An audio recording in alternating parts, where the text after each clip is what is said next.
சிறுதானியத்தில் ஒன்று சோளம்ப்பா. சோளம் இந்த மாதிரி சாப்பிட்டீங்கன்னா வயிறு ஃபுல்லாக இருக்கும்ப்பா. ரொம்ப நேரம் பசிக்காது. வெயிட் லாஸுக்கும் ரொம்ப ஹெல்ப் பண்ணுப்பா. சோளத்தில் வந்து ஃபைபர் இருக்குப்பா, மலச்சிக்கல் எதுவும் இருக்காது. சோளத்தில் அயன் இருக்குப்பா, அப்புறம் புரோட்டீன் இருக்கு, மசில்ஸுக்கும் நல்லா ஸ்ட்ரென்த்து கொடுக்கும். சோளம் வாங்கியிருக்கேன். இந்த சோளத்தை நம்ம மிஷினில் கொடுத்தும் திரிச்சுக்கலாம். இல்லட்டா நம்ம சோள மாவும் கடையில் கிடைக்கிது, எல்லா கடையிலையும் பலசர கடையில் கிடைக்கிது. இந்த சோள மாவில் ரொட்டி செய்ய போகிறோம். வாங்க எப்படி செய்யலான்னு பார்ப்போம். இப்பப்பா அம்மா ஒரு சொரக்காய் எடுத்திருக்கேன். இந்த நல்லா பிஞ்சான சொரக்காய் எடுத்திருக்கேன். இதில் பாதி எடுத்துக்கிடுவோம். பாதி சொரக்காய் தேவையில்லை, பாதி சொரக்காய் மட்டும் எடுத்துக்கிடுவோம். இப்போ இதில் உள்ள தொலியை நல்லா சீவிக்கிடுவோம். இவ்வளோ ஃபுல்லாக சீவியாச்சுப்பா. இதை நடுவில் கட் பண்ணிக்கிடுவோம். பாதியாக நடுவில் உள்ள விதையை எடுத்துருவோம்.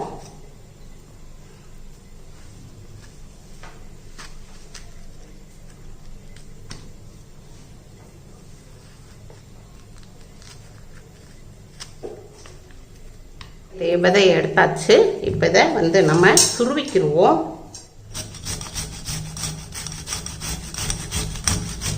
சொரக்காவை துருவியாச்சு. மீடியமான ஒரு குடமிளகா எடுத்திருக்கேன், கேப்சிகம். இதை பொடியாக நறுக்கியிருக்கேன். இதை இதில் போட்டுக்கிடுவோம். ஒரு மீடியமான வெங்காயம்ப்பா, அதையும் பொடியாக நறுக்கியிருக்கேன். இதை இதில் போட்டுக்கிடுவோம். ஒரு பச்சை மிளகாய் எடுத்திருக்கேன். இதையும் பொடியாக நறுக்கி போட்டுக்கிடுவோம்.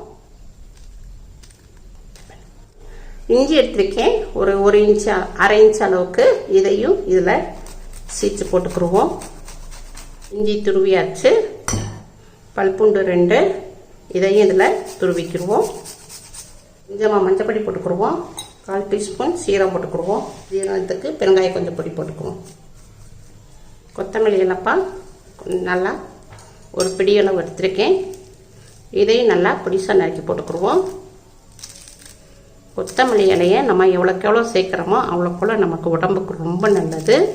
நல்லா வெயிட் லாஸும் நல்லா ஆகும். உடம்பு நம்மளுக்கு குளிர்ச்சி தரக்கூடியது இந்த கொத்தமல்லி.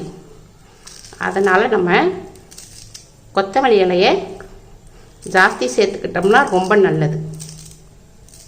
கொத்தமல்லியுடைய ஃப்ளேவரும் நல்லா இருக்கும் நமக்கு. இப்போ அம்மா சோள மாவு எடுத்திருக்கேன். பலசர கடையில் வாங்கினது தான் இது, வெள்ளைச்சோள மாவு. இதை ஒரு 100 கிராம் இதில் போட்டுக்கிடுவோம். 100 கிராம் சோள மாவு போட்டுக்கிடுவோம். கடலை மாவு ஒரு 25 கிராம் போட்டுக்கிடுவோம். 25 கிராம் கடலை மாவு போட்டுக்கிட்டோம். ஒரு கால் பழம்ப்பா எலுமிச்சம்பழம். இந்த எலுமிச்சம்பழமுடைய சாறு ஊற்றிக்கிடுவோம். தேவையான அளவுக்கு உப்பு போட்டுக்கிடுவோம். Pink salt.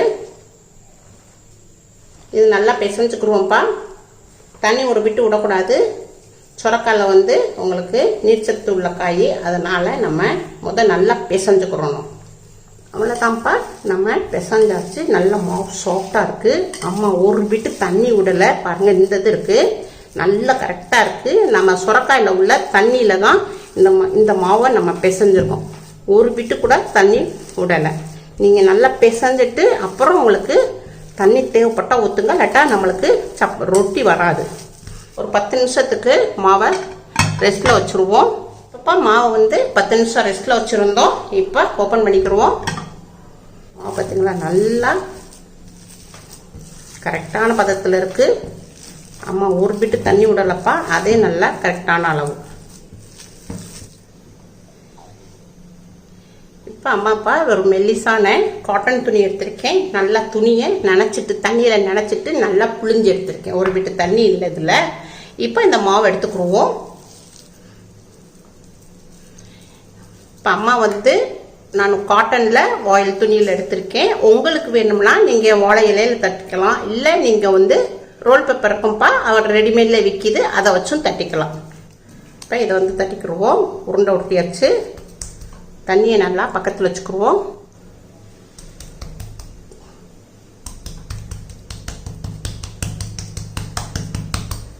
கையிலப்பா தண்ணி நல்லா நினச்சிட்டு நல்லா தட்டணும்.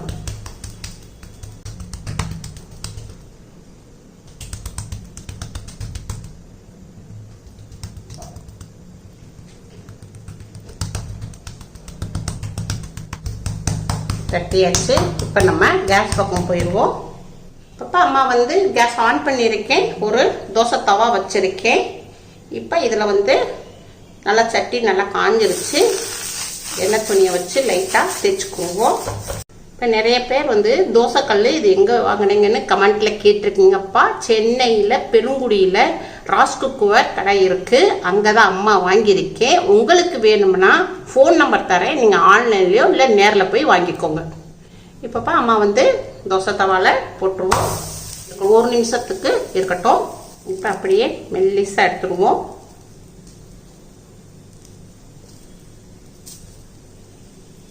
அடுப்பை வந்து நம்ம மீடியத்தில் தான் வச்சுருக்கணும், ரொம்ப ஹையில் வைக்கக்கூடாது, கருகி போயிடும். நம்மளுக்கு மீடியத்தில் வச்சோம்னா நல்லா நின்று வேகும்.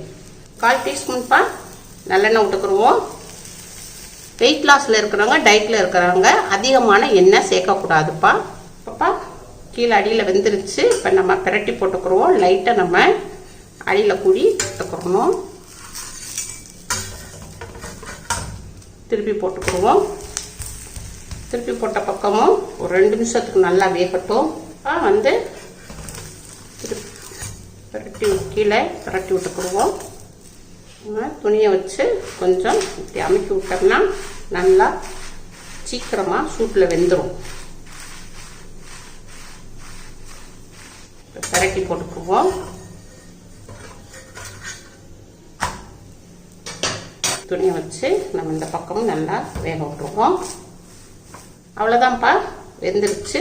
பிளேட்டில் எடுத்து மாற்றிக்குவோம்.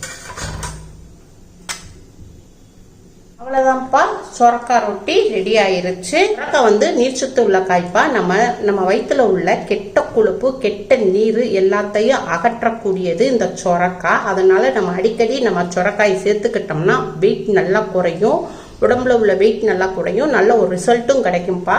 இது வந்து டயட்டில் இருக்கிறவங்க, வெயிட் லாஸில் இருக்கிறவங்க, சுகர் பேஷண்ட்டு இது எல்லாருமே சாப்பிட்லாம்ப்பா. நம்ம வந்து அளவோடு தான்ப்பா சாப்பிடணும். மழமொழியே இருக்குது, அளவுக்கு மீறி சாப்பிட்டா அமிர்தமும் நெஞ்சுன்னு. இது வந்து எல்லாருமே சாப்பிட்லாம்ப்பா. பிரேக்ஃபாஸ்ட்டுக்கும் வச்சுக்கலாம், டின்னருக்கும் வச்சுக்கலாம். நல்லா சாஃப்டாக இருக்குப்பா, ரொம்ப சாஃப்டாக இருக்குது பாருங்கள், நல்லா சாஃப்டாக இருக்குது. இந்த மாதிரி நம்ம காய்கள் நம்ம வந்து இந்த மாதிரி நம்ம காய்கள் நிறையா சேர்த்துக்கிட்டோம்னா நம்மளுக்கு வெயிட் ரொம்ப அதிகமாக போடாது.